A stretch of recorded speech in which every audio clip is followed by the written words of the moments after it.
बिना दवाई बिना कसरत से बीमारी ठीक हो सकती है? ऐसा कभी आपने सुना है? हाँ, हो सकता है। कैसे हो सकता है? तो इसके पीछे योगाहार का प्रयोग करने से ये हो सकता है। योग शास्त्र है, आहार का भी शास्त्र है।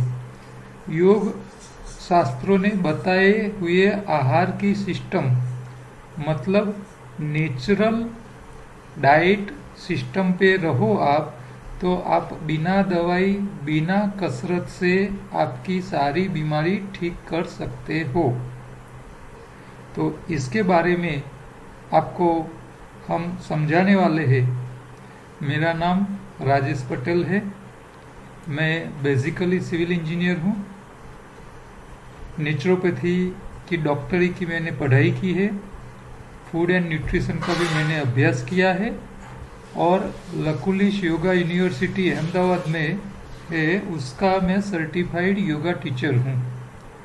यानी कि मैं योगाचार्य की भूमिका भी अदा करता हूँ। तो engineering, naturopathy, food and nutrition और योग शास्त्र, ये सारे शास्त्रों का अभ्यास करने के बाद मैंने ये योगाहार का कॉन्सेप्ट दिया है, जिसका मतलब होता है आहार का इंजीनियरिंग। आहार शरीर एक मशीन है, उसका इंजीनियरिंग समझ लो आप। उसको कैसे साफ करना है, कैसे उसका मेंटेनेंस करना है, उसको किस चीज़ की ज़रूरत है, तो ये रख रखाव कैसे करना है बॉडी का, ये समझ लो तो आपको कोई पण बीमारी बिना दवाई बिना कसरत से आप ठीक करवा सकते हो और कर सकते हो। किसी की भी हो सकती है। तो इसमें ये पूरी सिस्टम को समझना है। ये समझने के लिए ये मेरा चार्ट है। ये चार्ट दो प्रकार का है। यहाँ ये चार्ट में दिखाया गया है शरीर की बॉडी की क्लिनजिंग कहाँ करनी है और बॉडी को खुराक कैसा देना है। तो ये बॉडी की इंटरनल क्लिनजिंग है। ये बॉडी को ज़रूरी कैलोरी वाला खुराक या उसका रिपेयरिंग मतलब मेंटेनेंस का खुराक कहाँ से मिलेगा, और शरीर को मेंटेनेंस का सामान मतलब न्यूट्रिशन देने के बाद उसका इस्तेमाल कौन करेगा, और उसका रिपेयरिंग में काम करने वाले जो कारीगर है वो कौन करेंगे, ये सारी बातें इसमें समझाई हुई है। दूसरा मेरा ये चार्ट है, उसके अंदर 8 हिस्से बताए हैं। इसमें राइट साइड से पहले 3 जो है वो शरीर की सफाई के बारे में है, दूसरे 3 जो है वो शरीर की खुराक के बारे में बताते हैं, और लास्ट 2 है जो प्रिकॉशन के लिए है, इससे संभालना है।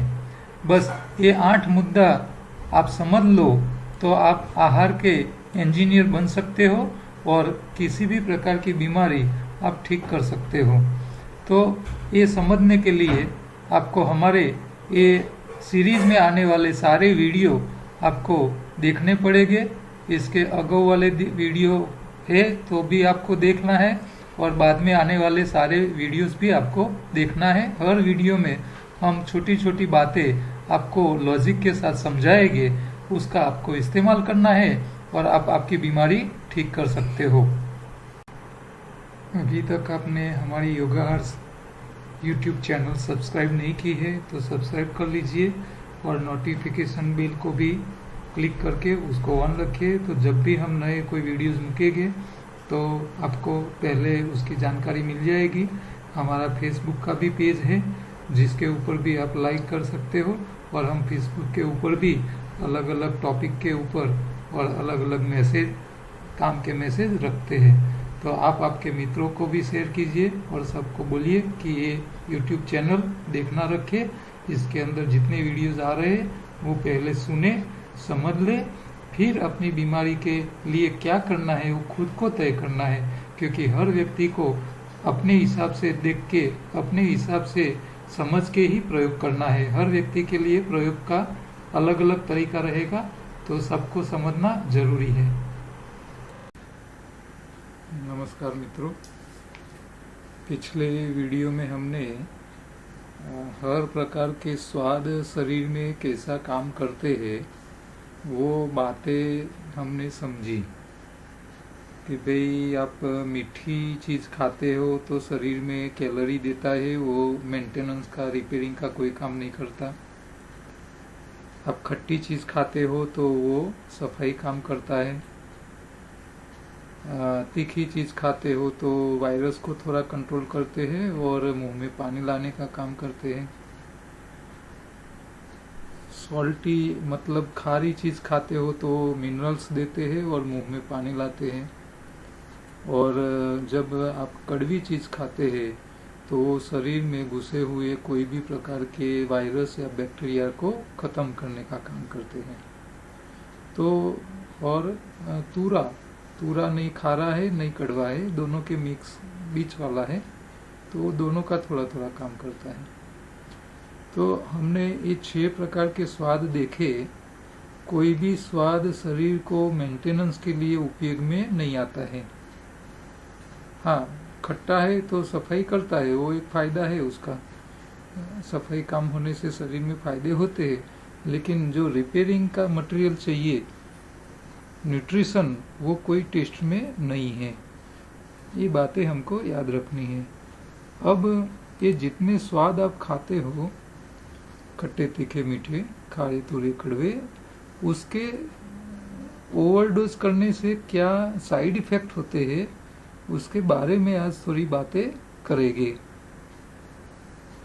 मान लो आपने मीठी चीज खाई, फ्रूट्स खाए मीठे पके हुए।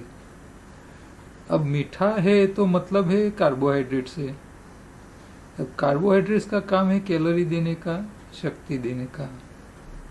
लेकिन मीठी चीज जो फ्रूट के तौर पे है, जूस के रूप में है, वो उसकी सड़न भी जल्दी हो जाती है और आप उसको ज़्यादा खा लेते हो। कार्बोहाइड्रेट्स है तो वो शरीर के लिए, ताकत के लिए है। आपने ज़्यादा खा लिया और शरीर के पास मेहनत नहीं करवाई, मजदूरी नहीं करवाई और एनर्जी के तौर पे उसको ख़त्म नहीं करते हो शरीर में से, तो वो जल्दी सड़ जाती है और आपको जुकाम ला सकती है, आपका गला पकड़ सकता है। तो ये कफ प्रकृति करता है। तो आपके शरीर में एक कफ जो बढ़ता है उसके पीछे मीठी चीजें भी जिम्मेदार है। तो ज्यादा पके हुए फल और मीठे फल इतना ही खाना चाहिए जितना आपका शरीर उसका इस्तेमाल कर सके, क्योंकि वो स्टॉक नहीं कर सकता शरीर। तो इसके लिए ये शरीर में कफ बढ़ाता है, सड़ जाता है, इसीलिए कफ में कन्वर्ट होता है। तो कफ प्रकृति के लिए पीछे मीठी चीजें जवाबदार हैं। दूसरा कार्बोहाइड्रेट्स। अब कार्बोहाइड्रेट्स 2 प्रकार के होते हैं, वो मैंने आपको पहले पिछले वीडियो में बताया था। एक जो फल में होता है, मीठे फल में जूस के तौर पे प्रवाही स्वरूप। दूसरा वो कार्बोहाइड्रेट्स स्वाद में मीठे हैं, लेकिन जो अनाज आप खाते हो या आलू खाते हो, चावल खाते हो, तो ये भी कार्बोहाइड्रेट्स है, लेकिन वो स्वाद में मीठे नहीं है। अब जब उसका ही ओवरडोज करते हो आप, तो अनाज है, चावल है, ये बटाटा है, पोटैटो मतलब आलू है, तो ये सारी चीजें वजन में भारी है, हाई डेंसिटी वाली है। हाई डेंसिटी वाली हर चीज हमको शरीर में ताकत देती हो, पहले भी हमने शुरू के वीडियो में हमने बताया था आपको। तो ये कार्बोहाइड्रेट्स भी ताकत देता ही है, ताकत ही देता है, लेकिन उसका जब आप ओवरडोज करते हो और शरीर के पास मेहनत करवा के वो ओवरडोज खत्म नहीं करते हो, अनाज ज्यादा खा लिया और मेहनत नहीं किया, तो क्या होगा? अनाज तो भारी है। अब भारी अनाज शरीर में जाके लंबे समय रुकता है, क्योंकि आज खाई हुई भारी चीज दूसरे दिन बाहर नहीं निकलती है, तो ये लंबे टाइम शरीर में पड़ा पड़ा सड़ जाता है। और जब अनाज का वेस्ट जब सड़ता है तो वो भी चर्बी में कन्वर्ट होता है। तो आपको वो बाद में शरीर में वजन बढ़ाने का काम करता है। तो जिन लोगों का वजन बढ़ गया है उसके पीछे मीठी चीजें यानी कि कार्बोहाइड्रेट्स, चाहे वो फल का हो या अनाज का हो, तो ये सारी चीजें आपके वजन में बढ़ावा करते हैं सडन करके। तो ये उसके साइड इफेक्ट है। तो जिन लोगों का वजन बढ़ गया है उन लोगों को कार्बोहाइड्रेट्स कम करना चाहिए खाने में। वो कम करेंगे, धीरे धीरे वजन कम होना चालू हो जाएगा। तो ये जो आप खा रहे हो अनाज, और अनाज की जो सडन होने के बाद जो चर्बी में कन्वर्ट होता है, तो वो चर्बी शरीर में जो कोलेस्ट्रॉल बढ़ाते हैं, ब्लॉकेज बढ़ाते हैं, वो चर्बी युक्त खुराक के हिसाब से ज्यादा नुकसान करता है। और वो सडन की चर्बी कैसी होती है वो आपको मैं एक एग्जांपल देता हूँ। आपके घर में किचन तो होगा, किचन के प्लेटफॉर्म के अंदर सिंक होती है बर्तन मांजने के लिए। तो ये सिंक के नीचे जो आउटलेट पाइप है, वेस्ट पाइप होती है सिंक की, उसको खोल के आप कभी चेक करना, अंदर देखना, तो इसके अंदर वो चिकनाहट होती है, चिकास होती है। तो वो चिकास कहाँ से आई? आपने अंदर तेल या घी तो डाला नहीं है, फिर भी वहाँ चिकनाहट होती है। तो वो चिकास कहाँ से आती है कि आप जो बर्तन मांजते हो उसका जो जूठा कचरा है, वो वेस्ट जो हो वो पाइप के अंदर चिपक जाता है। वो पाइप में चिपका हुआ वेस्ट, सड़ा हुआ, वो सड़ता जाता है और चिकनाहट में कन्वर्ट होता है, चिकास पैदा करता है। और वो चिकास इतनी खराब होती है कि आप एसिड डालते हो ना, तो एसिड से भी सफाई नहीं हो पाती। अब ऐसी ही चिकास आपके आंतों में हो सकती है, सड़ेगा तो आंतों में भी बनेगी। तो वो चिकास शरीर में जहां जहां जाती है वो शरीर के अंदर बहुत ज्यादा नुकसान करता है। तो सडन की चिकास सबसे भयंकर खराब है, सबसे ज्यादा खराब है। तो ये कार्बोहाइड्रेट्स के साइड इफेक्ट्स आ रहे हैं, चाहे मीठा हो या अनाज के तौर पे हो, जरूरत से ज्यादा खाना चाहिए नहीं। और वो कफ के लिए जिम्मेदार है, वजन बढ़ाने के लिए जिम्मेदार है, कोलेस्ट्रॉल ब्लॉकेज को भी बढ़ाने के लिए जिम्मेदार होते हैं।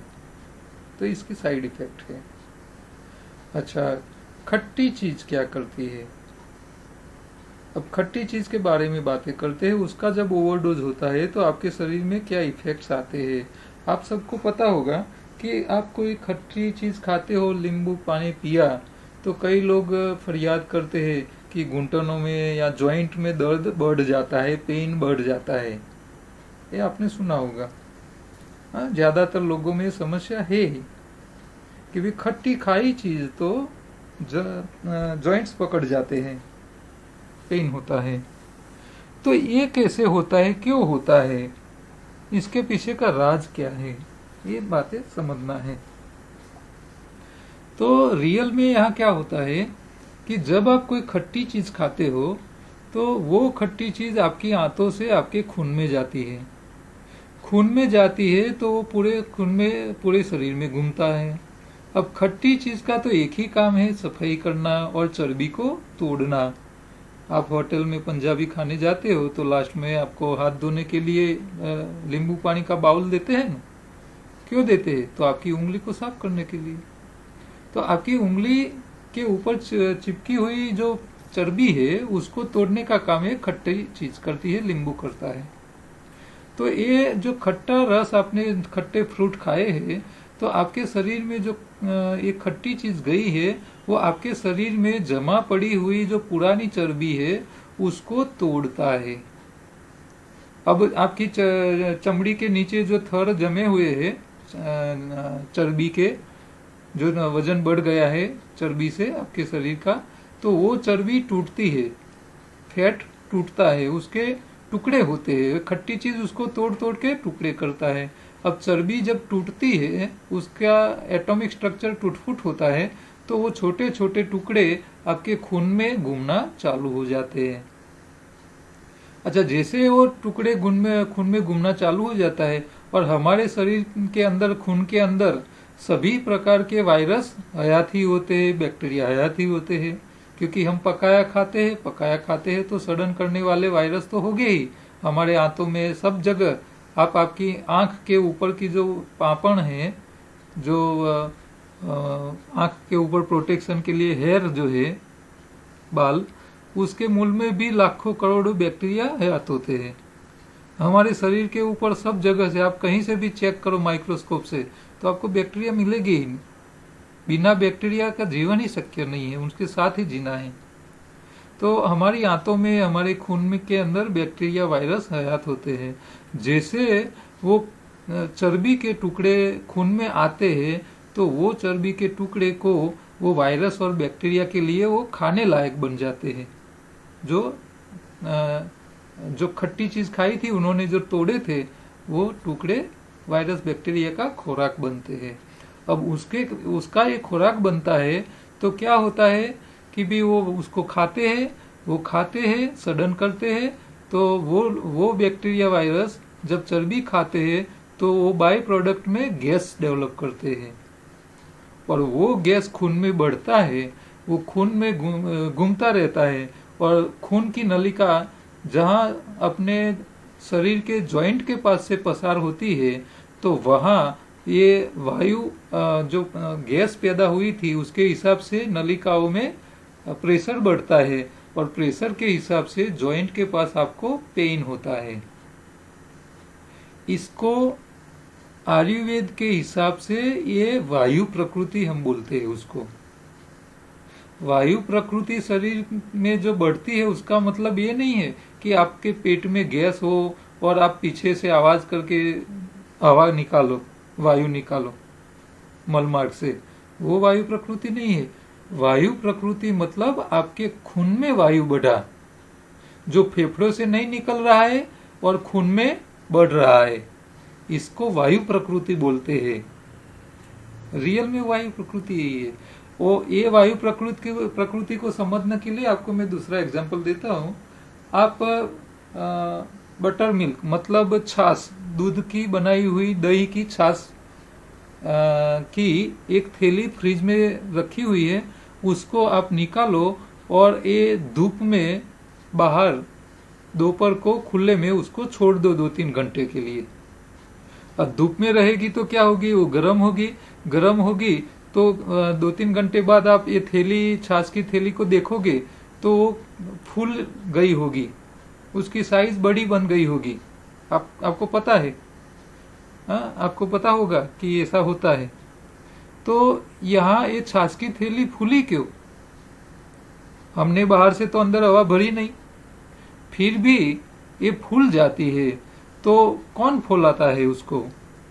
तो आप जैसे छाछ को बाहर निकालते हो फ्रिज में ठंडी थी, अब बाहर धूप में वो गर्म हुई, तो गर्म होने से क्या होता है, छाछ के अंदर जो दही है, दही के जो बैक्टीरिया है, वो बैक्टीरिया गर्म होते हैं और साथ साथ में वो छाछ भी, दही भी गर्म होता है, छाछ गर्म होती है, तो छाछ के अंदर जो प्रोटीन है, जो चर्बी है, वो टूटती है गर्म होने से, वो सॉफ्ट होती है, प्रोटीन और चर्बी, और वो सॉफ्ट होती है, सामने वो बैक्टीरिया जो है वो उसको खाते हैं सॉफ्ट होने से। अब वो खाते हैं तो साइड प्रोडक्ट क्या पैदा करते हैं, वायु पैदा करते हैं बैक्टीरिया, और वो छाछ की थैली में जो बैक्टीरिया ने खाना खा के वायु पैदा किया, वो वायु छाछ की थैली में से बाहर निकलने की जगह नहीं थी। अब वहां से निकलने की जगह नहीं थी तो वो वायु छाछ की थैली में भरता रहता है और थैली फूलती जाती है। बस ये जो लॉजिक और जो साइंस काम कर रहा है, वही आपके शरीर में जब वायु प्रकृति होती है तो यही बातें शरीर में बनती है। आप खट्टी चीज खाते हो, चर्बी टूटती है, वो चर्बी बैक्टीरिया, वायरस खाते हैं, वो वायरस बैक्टीरिया खून में घूमते हुए खाते हैं, वो गैस पैदा करते हैं और आपके खून के अंदर प्रेशर बढ़ाते हैं वायु का, और वो जॉइंट में से जो नलिका पसार होती है वहां वो दबान करते हैं और आपको जॉइंट पेन होता है। तो एक खट्टी चीज से हमारे जॉइंट दुखते हैं, वायु प्रकृति बढ़ाते हैं। तो क्या खट्टी चीज नहीं खानी चाहिए क्या? नहीं, खानी चाहिए। आपको क्या करना है, खट्टी चीज इतनी खानी है कि आपके जॉइंट दुखे नहीं, थोड़ा थोड़ा। लेकिन ये खट्टी चीज से वायु प्रकृति तब बढ़ती है जब आप पकाया खुराक खाते हो। आप कच्चा खुराक खाते हो तो आपके शरीर में वायरस बैक्टीरिया इतने बढ़ते ही नहीं। जो पकता है वो सड़ता है, कच्चा कभी नहीं सड़ता। तो एक कच्ची चीज जब हम खाते हैं तो हमारे शरीर में वायरस ज्यादा बनते ही नहीं, बैक्टीरिया बनते ही नहीं। और वायरस बैक्टीरिया के अभाव में जब हम खट्टी चीज कोई खाते हैं, वो चर्बी शरीर में से टूटती है, तो वो चर्बी खा के वायु पैदा करने वाले बैक्टीरिया होते ही नहीं है। तो आपको उसकी साइड इफेक्ट कम आती है जब कच्चा खाते हो। आप पकाया खाते हो और खट्टा खाते हैं तो आपके जॉइंट पकड़ेंगे। तो जिन लोगों को ये हमारी सिस्टम पे रहना है, उन लोगों को दोनों टाइम कच्चा ही खाना चाहिए। कच्चा के साथ खट्टा खाएंगे तो समस्याएं कम रहेगी, वायु प्रकृति इतनी नहीं बढ़ेगी। तो आपको खट्टी चीज से डरना नहीं है। खट्टी चीज तो हमारे शरीर में जो बिना यूटिलाइज हुआ कचरा पड़ा है उसको तोड़ तोड़ के सफाई काम करता है। तो हमारे शरीर को डिटॉक्स करने का सबसे बढ़िया कोई स्वाद है ना, तो वो है खट्टा। खट्टे से भागना नहीं है, खट्टे को प्यार करना है, उसको खाना है, हर रोज खाओ। और जिनको वजन कम करना है उसको तो खट्टा चीज ही ज्यादा करके दे देगा। तो जिसको वजन कम करना है, शरीर में से चर्बी निकालनी है, ब्लॉकेज कोलेस्ट्रॉल जो भी है वो सब कम करना है, तो वो लोग खट्टे फल ज्यादा खाए। खट्टे खाने से वो पकाया थोड़े दिन छोड़ दे, पकाया खाओ नहीं, खट्टे ज्यादा खाओ। 1-2 दिन समस्या रहेगी, फिर अंदर शरीर में अंदर जब क्लींजिंग हो जाएगा, कचरा निकल जाएगा, फिर कोई समस्या ही नहीं रहेगी। तो ये नेचुरल डाइट पे आने वाले लोगों को शुरू में इसकी साइड इफेक्ट ये आती है। खट्टे फल खाए तो जॉइंट पकड़ते हैं, दुखते हैं। तो ये इसके पीछे का कारण आपको पता चल गया तो आप उससे बच पाओगे। तो ज्यादा पेन होता है खट्टे खाने से, तो शुरू में थोड़ा खट्टा कम खाओ, दूसरे मीठे फ्रूट खाया करो जिसको जॉइंट पेन का प्रॉब्लम है वो। लेकिन ये सिस्टम में से भागना नहीं है, ये ध्यान रखना है। तो एक खट्टी चीज आपको वायु प्रकृति करती है, मीठी चीज आपके शरीर में कफ प्रकृति करता है। तो ये दोनों स्वाद ओवरडोज हम करते हैं तो इसकी साइड इफेक्ट शरीर में दिखाई देगी। अच्छा, तीसरी स्वाद है हमारी तीखी। तो तीखी चीज हम जब खाते हैं तो इसका तो एक ही काम है, नहीं सफाई काम करना, नहीं न्यूट्रिशन देना, नहीं ताकत देना। एक ही काम करता है। क्या करता है? तो आपके मुंह की चमड़ी को जलाता है, और जलन से बचने के लिए हमारी मुंह की चमड़ी क्या करती है? मुंह में पानी छोड़ती है, मतलब मुंह में सलाइवा ज्यादा पैदा करके देता है। तो इसका यही काम है। और ये ज्यादा खाने से क्या होता है? तो आप जब तीखी चीज ज्यादा खाते हो तो आपके शरीर में गर्मी बढ़ती है तीखास के हिसाब से, क्योंकि ये गर्म चीजें शरीर में जाती है तो जहां जहां जहां टच होते हैं शरीर में तो वहां वो बर्न होते हैं, जलन होती है। तो इसके हिसाब से वो गर्मी पैदा करते हैं। तो ये तीखी चीजें शरीर में पित्त को बढ़ाते हैं।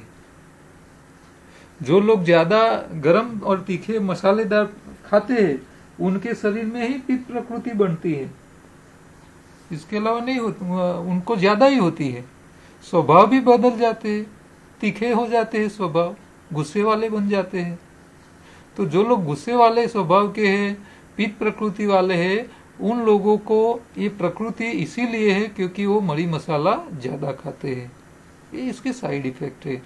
तो पित्त प्रकृति से बचना है तो आपको ये तीखी चीजें कम खानी है, नहीं खानी है, टेस्ट के अलावा मत खाओ। अच्छा, इसका दूसरा भी एक नुकसान है। तीखी चीज जब मुंह में जाती है तो मुंह की चमड़ी जलन से बचने के लिए सलाइवा छोड़ के वो चमड़ी जलने से बच जाती है। लेकिन वो तीखी चीज, सारी तीखी चीजें शरीर में एब्जॉर्ब तो होती नहीं है, उसका कचरा भी बचता है आंतों में।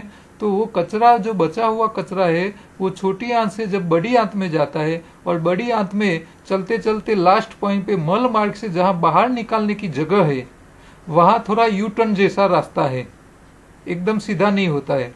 तो वहां जाके एनस के भाग में ये तीखी चीज का कचरा, मल का कचरा, वहां मिर्ची वाला रुकता है।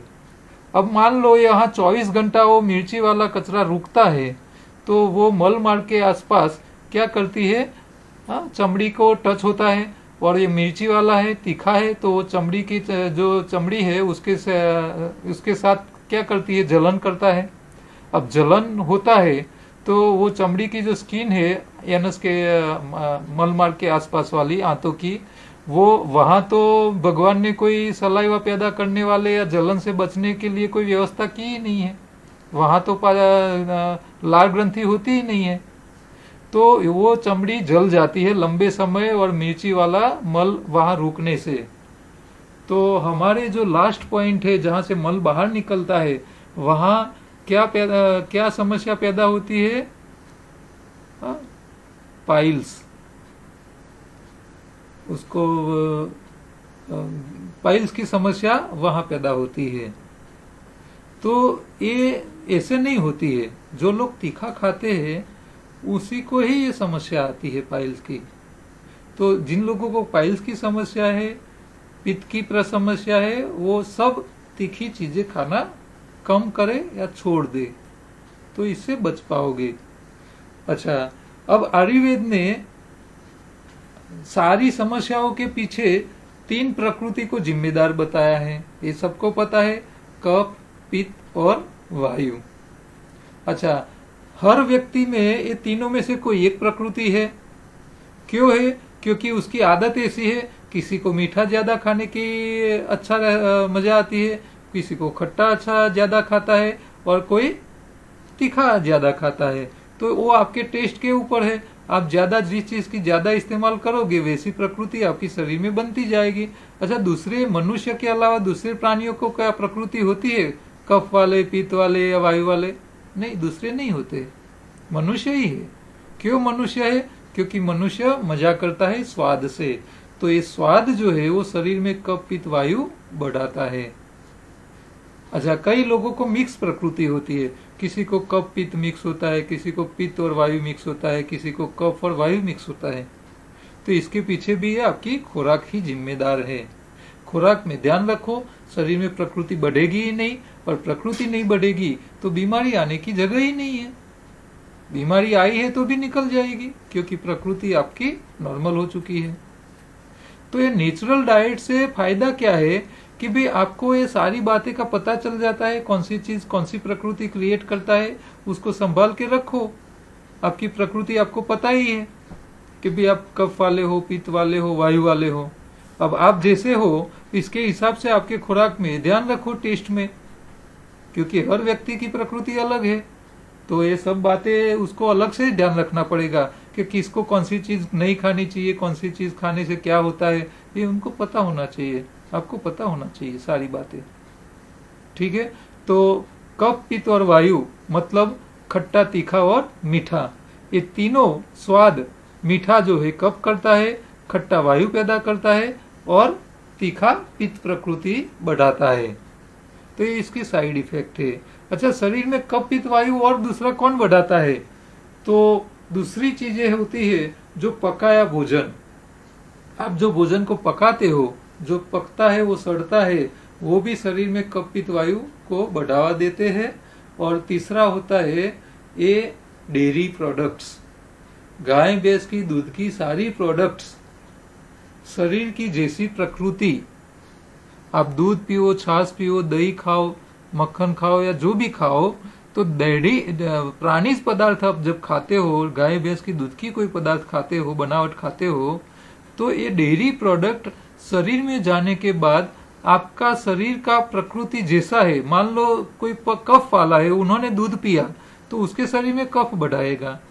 जो वायु प्रकृति वाला है उसके शरीर में दूध जाएगा तो वायु बढ़ाएगा, और जो पित्त वाला है वो जब दूध पिएगा तो उसका पित्त भी बढ़ाएगा। हम कई लोग ऐसा सोचते हैं कि पित्त प्रकृति वाले दूध पीते हैं तो उसका पित्त शांत होता है। ये मान्यता गलत है। क्यों? क्योंकि आप जब दूध पीते हो तो वो फ्रीज वाला ठंडा दूध पीते हो। अब ठंडा दूध पीते हो तो आपको थोड़ी देर आपके स्टमक में ठंडक का एहसास होता है, लेकिन आपका पित्त कभी कम नहीं होता है। और ऐसा होता तो पित्त प्रकृति खत्म हो जाती। एसिडिटी की दवाई खाने की जरूरत ही नहीं पड़ती ना। क्यों खानी पड़ रही है? क्योंकि दूध कभी पित्त मटाता नहीं है, उसको बढ़ावा देता है। लेकिन आप जब पित्त बढ़ता है और आप दूध पीते हो तो ठंडा पीते हो, इसीलिए आपको थोड़ी देर उसका ठंडक एहसास होता है ठंडक का। और दूध मिटाता हो तो आप ऐसा करो, फ्रीज का दूध के मत पियो, बिना फ्रीज वाला नॉर्मल टेम्परेचर वाला गर्म दूध पी के आप पित्त प्रकृति वाले को पिलाओ, क्या होगी उसकी हालत। जो पित्त कम करता है तो आपको पता चल जाएगा। फायदा होता है तो दिखना चाहिए ना, लेकिन वो ऐसा नहीं होता है। तो सारी डेयरी प्रोडक्ट्स शरीर में, जैसी शरीर की प्रकृति, कफ है तो कफ बढ़ाएगा, पित्त है तो पित्त बढ़ाएगा, वायु है तो वायु बढ़ाएगा। तो ये सड़े हुए, पकाए हुए खुराक और डेयरी प्रोडक्ट, ये सारे शरीर में कफ, पित्त और वायु को बढ़ाने का ही काम करते हैं। इससे जितना आप बचोगे उतना फायदा होगा। तीसरा चौथा, आथे वाली चीजें भी हमको नुकसान करती है। तो आथे वाली चीजें भी हमको ज्यादा खानी चाहिए नहीं, वो भी शरीर के फायदे वाली कुछ नहीं है, नुकसान वाली ही है। तो आज हमने हमारे भोजन में जो हम स्वाद करते हैं, खट्टा, तीखा, मीठा, खारा ओवरडोज करोगे तो खारे का क्या समस्या होगी? आपके शरीर में स्टोन बढ़ जाएगी, प्रोस्टेट की समस्या होगी, आंखों में मोतियाबिंद आ जाएगा, या कैल्सिनेशन ज्यादा होता है तो कई लोगों को हार्ट अटैक का चांस बढ़ जाते हैं, हार्ट की नलिकाओं में कैल्सिनेशन बढ़ जाने से। तो ज्यादा नमक खाने वाले को भी नुकसान है, तो खारा भी इतना नहीं खाना चाहिए। कड़वा, अच्छा कड़वा आप ज्यादा खाते हैं तो कड़वा क्या करेगी? कड़वा वायरस तो मारती है, लेकिन साथ साथ में आपके शरीर के जो ब्लड सेल है उसको भी डैमेज करता है, उसको भी नुकसान करता है। तो कड़वा इतना ज्यादा नहीं खाना चाहिए कि आपके ब्लड में जो घूमते हुए सेल है, अलग अलग टाइप के, हीमोग्लोबिन है, व्हाइट ब्लड सेल है, प्लेटलेट्स है, तो ये सारे को डैमेज करे, आपके प्लाज्मा को डैमेज करे, ब्लड को, और आपको मार ना दे। देखो, आपको डेंगू हो जो गया, चिकनगुनिया हुआ है, तो आपको कड़वे पत्ते का रस पीना है, पपीता के पन्ने के रस निकाल के पियो। लेकिन आप एक साथ 1 या 2 या 3 पत्ते का रस निकाल के पी सकते हो। एक साथ आप 15-20 पत्ते का जूस निकाल दो और आप पी जाओ 5-6 ग्लास। क्या होगा? वायरस तो मर जाएंगे, लेकिन मनुष्य को भी, पेशेंट को भी मार देगी। तो ये कड़वी चीज मतलब हराहर जहर है, उससे बचना है। कई लोग कड़वी लौकी खा के मर गए हो, ऐसा एग्जाम्पल है, आपको पता होगा। तो आपको लौकी खानी है या खीरा काकड़ी खानी है, तो ये ककड़ी खानी है, तो इसको आपको चेक करना है पहले, कि भाई कड़वी तो नहीं है, चेक करो फिर खाओ। कड़वी तभी खाओ जब आपके शरीर में बढ़े वायरस या बैक्टीरिया बढ़ गए हो, शरीर में बीमारी आई हो, वायरल इन्फेक्शन हो, तभी कड़वी चीज खाओ, इसके अलावा नहीं खानी चाहिए। तो ये कड़वी चीज भी आपको इसी तरह नुकसान करते हैं। तो ये सारे 6 स्वाद है, वो सारे के साइड इफेक्ट है, वो आपको ध्यान रखना है। जब भी आप खा रहे हो, आपकी शरीर की क्या हालत है, उसके हिसाब से आप टेस्ट के ऊपर थोड़ा ध्यान दो। आप पतले हो, वजन बढ़ाना है तो मीठी चीजें ज्यादा खाओ। आप मोटे हो, वजन कम करना है तो खट्टी ज्यादा खाओ। आपके शरीर में पित्त ज्यादा है तो उसको कम करने के लिए तीखी चीजें छोड़ दो, उसको मत खाओ। भले कच्चे में खा रहे हो, नेचुरल डाइट कर रहे हो, लेकिन ये चीजों के स्वाद में भी ध्यान तो रखना पड़ेगा। तो ये सारी टेस्ट की जो साइड इफेक्ट है उसके बारे में आपको सब पता चल गया। तो अब अपने अगले वीडियो में हम आगे जो चीज पकती है उसके साइड इफेक्ट क्या होते हैं, हम जो पकाते हैं उसमें क्या नुकसान होता है उसके बारे में बातें करेंगे। मेरा ये वीडियो आपको अच्छा लगा हो तो आपके मित्रों को शेयर कीजिए, यूट्यूब चैनल सब्सक्राइब कीजिए, आपके फेसबुक और व्हाट्सएप ग्रुप में भी आप शेयर कीजिए तो ज़्यादा से ज़्यादा लोग इसको सुने, समझे और खुद ही अपने शरीर के इंजीनियर बन पाए। आपको कभी कोई पूछताछ करनी हो तो मेरा नंबर इसमें लिखा ही हुआ है, फिर भी आपको नोट करना है तो कर लीजिए 9173602208। इसके ऊपर आप व्हाट्सएप के ऊपर मैसेज करके इंक्वायरी कर सकते हो।